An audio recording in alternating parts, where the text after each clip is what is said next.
નમસ્કાર, તમે જોઈ રહ્યા છો ગુજરાત શોર્ટ ન્યૂઝની ઇવનિંગ ટોપ હેડલાઇન્સ. દેશ અને દુનિયાની દરેક મહત્વપૂર્ણ ઘટના સાથે ચાલો શરૂઆત કરીએ આજના મુખ્ય સમાચારોથી.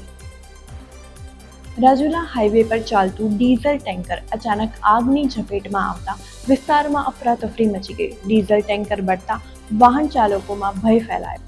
ભચાઉમાં પ્લાયવુડની કંપનીમાં ભીષણ આગ, મશીનરી અને રો મટીરિયલ બળીને ખાખ થયો. આગ એટલી વિકરાળ હતી કે જોતામાં તેણે આખી ફેક્ટરીને લપેટમાં લઈ લીધી હતી. આગની જાણ થતાં જ ભચાઉ ફાયર વિભાગની ટીમ તાત્કાલિક ઘટના સ્થળે પહોંચી ગઈ હતી અને ટીમ દ્વારા આગ બુઝાવવાની કાર્યવાહી હાથ ધરવામાં આવી હતી. અમરેલીમાં વનરાજ પરિવારની અદ્ભુત અદા કેમેરામાં કેદ. લીડિયા પંથકમાં સિંહણ પોતાના સિંહ બહાર સાથે જોવા મળી. પરિવારના દ્રશ્યો કેમેરામાં કેદ થતાં લોકોમાં ભારે ઉત્સાહ જોવા મળ્યો. વડોદરામાં પાણીની પાઇપલાઇન ફાટતા રસ્તા બન્યા નદી. લાખો લીટર પાણી ગટરમાં વહી જતા લોકો પરેશાન. થોડા જ સમયમાં રસ્તાઓ નદી જેવા બની ગયા અને વાહન ચાલકોને ભારે મુશ્કેલીનો સામનો કરવો પડ્યો.